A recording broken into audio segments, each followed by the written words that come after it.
Soalan pasca pemutusan kontrak dengan PT GTI tidak ada yang lamban, ya. Itu dulu, tidak ada yang lamban karena memang ada timeline yang harus dipahami oleh semua pihak. Pertama, Pemprov harus menunggu apa langkah yang harus disiapkan terkait nanti dengan GTI akan mengambil langkah apa, ya. Sehingga dengan ini tidak bisa kita bicara kemudian kerjasama dengan masyarakat, kontribusi kepada Pemprov. Tetapi kita selesaikan satu persatu dulu. Nanti PT GTI akan mengambil langkah hukum apa setelah dilakukan pemutusan kontrak oleh Satgas Percepatan Investasi yang dibentuk oleh Presiden, yang kemudian ditindaklanjuti dengan keputusan Gubernur dan sudah diserahkan pada tanggal 16 September 2021 kepada PT GTI, ya. Mulainya dari situ. Baru kemudian Pak Gubernur memerintahkan Satgas Optimalisasi Aset dengan membentuk Satgas Optimalisasi Aset Pemprov di Gili Trawangan, yang secara kebetulan saya jadi ketuanya dan Pak Rudi Kabak Bantuan Hukum menjadi sekretarisnya. Di dalamnya terlibat semua stakeholder dan OPD yang terkait, termasuk dari Polda, dari Korem, dari Kejaksaan juga terlibat di Satgas itu. Lalu apa yang harus dilakukan oleh Satgas? Kita baru bisa bicara kerjasama kalau sudah jelas objek yang kita mau kerjasamakan ini seperti apa dia, kan? Nah, dalam rangka mencari seperti apa objek yang akan dikerjasamakan ini, maka langkah awal yang harus dilakukan oleh Satgas ini adalah melakukan inventarisasi dan pendataan apa yang ada saat ini di objek yang akan dikerjasamakan, ya. Ini yang pertama, kita sebut di Satgas itu sebagai bidang inventarisasi dan identifikasi, ya. Kenapa? Karena kita mau tahu siapa sekarang yang sedang berada di sana, apa yang dia kuasai, berapa luasan yang dia kuasai, lalu bentuknya seperti apa, usahanya apa. Kan ini harus jelas, sehingga kita tidak saling menerka-nerka atau menduga-duga kondisi di sana seperti apa. Dan ini kan membutuhkan waktu. Kita libatkan BPN, ya, kita libatkan BPN, kita libatkan Bapenda, KLU, kita libatkan DJKN. Kemudian nanti juga dalam rangka pendataan ini kita libatkan juga masyarakat setempat. Jadi ada keterpaduan antara masyarakat dengan Satgas untuk sama-sama memahami apa yang akan diidentifikasi, ya. Baru yang kedua, setelah ini identifikasi, verifikasi data kita lengkap, maka nanti kita olah menjadi data final pegangan pemerintah Provinsi Nusa Tenggara Barat, yang kemudian Pemprov melalui BPKAD, dalam hal ini Satgas meminta BPKAD untuk meminta tim independen melakukan taksiran harga terhadap aset Pemprov itu. Maka ini kita minta DJKN, ya, Direktorat Jenderal Kekayaan Negara, ya. Ini jalan gitu. Kalau ini sudah jelas, maka nanti baru kita akan bicara tentang seberapa besar kontribusi atau pemasukan bagi pendapatan daerah. Tak bisa, Pemprov tidak bisa nentukan sendiri, karena itu kalau nentukan sendiri nanti bisa jadi persoalan hukum juga. Maka harus ada tim independen yang melakukan kajian itu. Ini yang kedua. Yang ketiga, dalam rangka kerjasama dengan masyarakat ini sedang dilakukan kajian secara komprehensif, ya. Kenapa komprehensif? Bentuknya nanti seperti apa, ya, tidak bisa serta-merta, karena kita akan melakukan kerjasama dengan pihak di luar Pemprov, yaitu masyarakat Gili. Bentuk yang dibenarkan secara hukum itu, ini yang sekarang sedang dilakukan kajian. Di samping nanti tim yang melakukan kajian ini harus melakukan koordinasi, kemudian juga melakukan apa kalau bertanya itu konsultasi ya, lakukan konsultasi dengan KPK, BPK dan BPKP. Tentu kita didampingi oleh teman-teman dari JPN juga, Jaksa Pengacara Negara, sehingga tidak ada yang salah nanti mengambil langkah dalam penentuan pola kerjasama yang dibenarkan berdasarkan Permendagri nomor 19 tahun 2016 ya. Jadi tidak sederhana ya. Ini yang akan dilakukan oleh pemerintah provinsi melalui Satgas. Kemudian dalam rangka melangkah ketiga hal ini, Satgas melakukan pendekatan juga dengan masyarakat secara personal, yang kemudian diperintahkan oleh Pak Gubernur. Pendekatan itu adalah humanis ya, manis. Dekati mereka bahwa ini semua untuk kepentingan masyarakat di Gili Trawangan.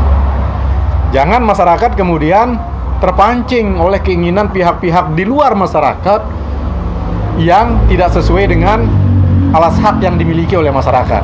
Saya nyebutnya seperti itu ya, yang tidak sesuai dengan alas hak yang dimiliki oleh masyarakat. Masyarakat ikuti saja kemauan pemerintah provinsi, karena pemerintah provinsi betul-betul Pak Gubernur itu mengarahkan kita bagaimana masyarakat ini bisa menjadi tuan, menjadi investor di daerah sendiri ya.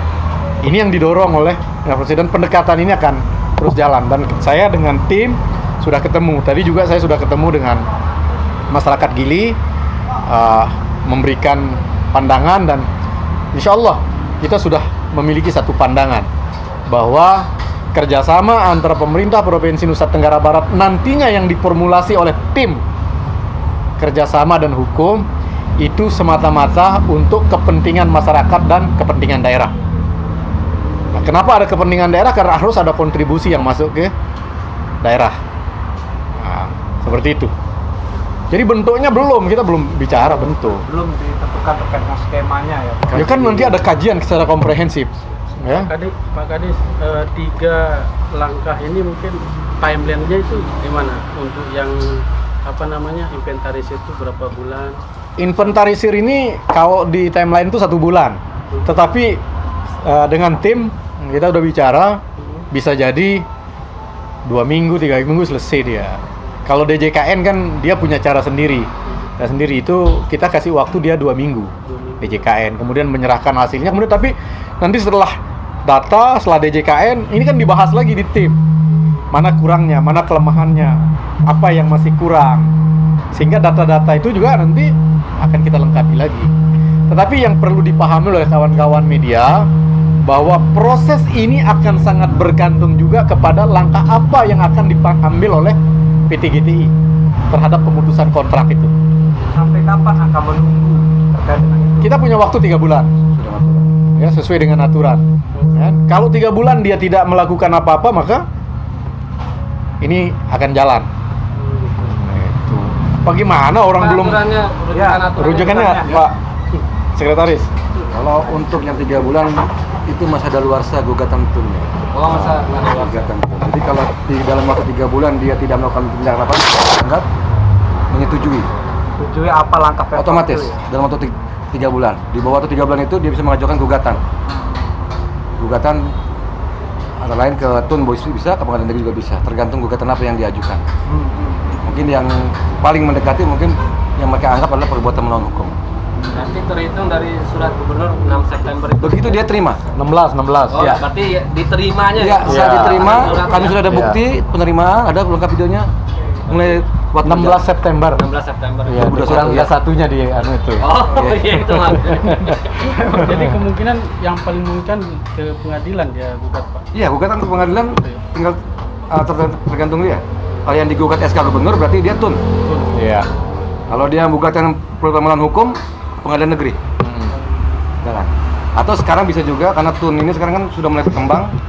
Selain gugatan kepada SK Gubernur, sah atau tidaknya juga bisa sekaligus juga mengajukan gugatan PMH dalam tun. Diperbolehkan. Dan waktunya saat dia terima surat pemutusan itu sampai 3 bulan kemudian. Kalau tidak ajukan apa-apa berarti selesai. Tapi Pemprov sangat siap untuk menghadapi Siap. PT Itu GTI. yang poin Sangat siap. Diulang itu.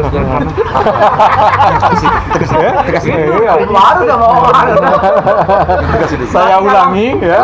dalam satgas ini sudah dipersiapkan terkait dengan yang akan menghadapi ketika Oh, memang- sudah. Biro Hukum dengan Sudah. JPN siap. Saya ulangi, Pemprov sangat siap menghadapi apa yang mau dilakukan oleh PT GTI. Ya. Karena ini kita bicara kepentingan yang lebih luas, bukan kepentingan orang per orang. Biro Hukum dengan JPN siap. Siap. Ada pertemuan langsung dengan pihak GTI. Nggak perlu lagi. Sekarang ini nggak perlu, kan sudah ketemu. Sudah nggak mau juga kan. Kita sudah dikasih kesempatan mereka ketemu. Mereka tidak hadir. Fasilitasi. Bahkan difasilitasi oleh Iya, kementerian. menterinya. Ya kan? Nah, soal Udah. langkah pertama inventarisasi ini bukannya sebelumnya sudah dilakukan Pokja. Pokja yang mana? Pokja sebelumnya yang sebelumnya. waktu Kan data kasar itu. Kan nggak datang Masih- dia. masih Iya, data sekarang ini yang dimaksud inventarisasi Ya, dan apa saja data ini mungkin adalah bisa di- langsung pengukuran di lapangan. Makanya kan tadi saya bilang melibatkan BPN. Bagaimana kita mau mengetahui luasannya kalau tidak diukur kan? Gitu. Bagaimana kita mau mengetahui bangunannya jenisnya apa, luasnya berapa kalau BPN tidak terlibat. Ini BPN terlibat. Dan untuk ini kita sudah koordinasi dengan Kanwil BPN dan BPN KLU. Berarti sebelumnya belum pernah diukur atau diinventarisir? Selama ini belum. Ya, tapi data kasar ada. Data kasar itu apa ya Bang? Maksudnya jumlah orang. Ya, yang di banyak sana. kan perubahan. selama ini disebut ada masyarakat Iya. sekian, ya kan 400 sekian, ada yang bilang 470 sekian. Nah sekarang data kasarnya. ini yang kita mau cek validitasnya, kemudian siapa sebenarnya yang betul-betul memegang luasan berapa, namanya nanti ketemu semua kan. Jadi dari sana nanti akan ditentukan terkait dengan berapa yang Kan dia selama ini bilang masyarakat bener nggak masyarakat, kita mau cek Iya. juga. Pastikan itu, masih Iya. legal itu. Masyarakat mana itu ya? Yang pasti sekarang tidak ada yang akan dirugikan oleh Pemprov. Pemprov betul-betul mau mulai dari awal untuk pembenahan aset dan pembenahan pemasukan ke kas daerah. Tetapi besarannya nanti kita belum bicara itu. Ya. Satu lagi Bang, saya minta tanggapan Satgas terkait sebelum ini kan sudah ada perjanjian penandatanganan pokok-pokok ADN Ya. antara GTI dan Pemprov waktu itu di Kejati. Nah itu tanggapannya gimana Bang? Karena Tanggapannya baik-baik saja. enggak, maksudnya belum dia berjalan pokok-pokok ADN. Sudah berjalan. Tiba-tiba Kita sudah buatkan draft adendum. Fasilitasi kok itu. Kemudian kita minta fasilitasi oleh Satgas Percepatan Kementerian. Siapa bilang? Itu yang membahas pokok anu. adendum itu. Dan itu yang kemudian PT GTI diundang Oh, pada rapat tanggal berapa itu? Saya lupa tanggalnya. Tapi dia tidak mau hadir. Itu lengkap dengan draft adendum sudah disiapkan. Tapi dia tidak mau hadir sampai 2 kali 8 diundang. Agustus. Ya, 8 ya Agustus itu kan. 29. Akhirnya 8 karena September. dia tidak hadir, dari Satgas Percepatan di dalamnya juga ada Mabes Polri, ada Kejaksaan Agung, kemudian ada Kementerian Investasi, ada Kementerian Pertanahan, BPN di situ memutuskan sesuai dengan apa yang disampaikan Pak Gubernur. artinya enggak prematur pemutusan kontrak itu Bang. Apanya yang prematur? Yang prematur itu malah GTI tidak mau menghadiri rapat. Fasilitasi ya. Langkah mereka prematur. Hindar ya. Iya, itu lari dari Satu dari lagi apa Bang, namanya? sebelum makan. Nah, Jadi Uyak-uyak tadi udah satu. Soal aset Pemprov ini kan dari awal rencana pemutusan kontrak itu kan tim memang sudah ada dibentuk kan. Kemudian ada beberapa temuan, salah satunya soal pengusaha yang mengambil untung di terus atas lahan Pemprov dengan cara jual beli, sewa menyewa yang masuk ke kantong. Kalau kita Satgas nggak terkait itu. Satgas nggak terkait itu. Nggak akan menelisik gitu kan. Nggak ada kaitan, Satgas nggak ada Jadi kaitan dengan concern itu. Satgas apa enggak itu Mas? Enggak, Satgas tidak terkait dengan itu. Pak Gubernur perintahkan Satgas optimalisasi aset ini adalah sekarang mengoptimalkan aset yang ada itu, siapa menguasai apa, kemudian kita mau apakan. Jadi itu urusan orang yang di belakang itu. Langkah Ya. berikutnya itu nanti. Iya. Soal itu Bang, Pemprov kan gubernur bahkan Ya tapi saya Satgas tidak diberikan kewenangan untuk itu. Ya. Jadi Cuma kewenangan mendata Satgas aja. ini melakukan bagaimana mengoptimalkan aset yang ada, melakukan pendataan, kemudian melakukan penafsiran harga dengan lembaga independen sampai nanti membahas seperti apa pola kerjasama kalau GTI sudah masalah kita dengan GTI sudah tuntas. Persoalan Baru nanti ke Artanan. persoalan Iya. nanti ditemukan di lapangan ada orang yang Itu menguasai. urusan lain, bukan Nanti urusan itu. Satgas. Bukan urusan Satgas. Itu urusan Lombok Pos.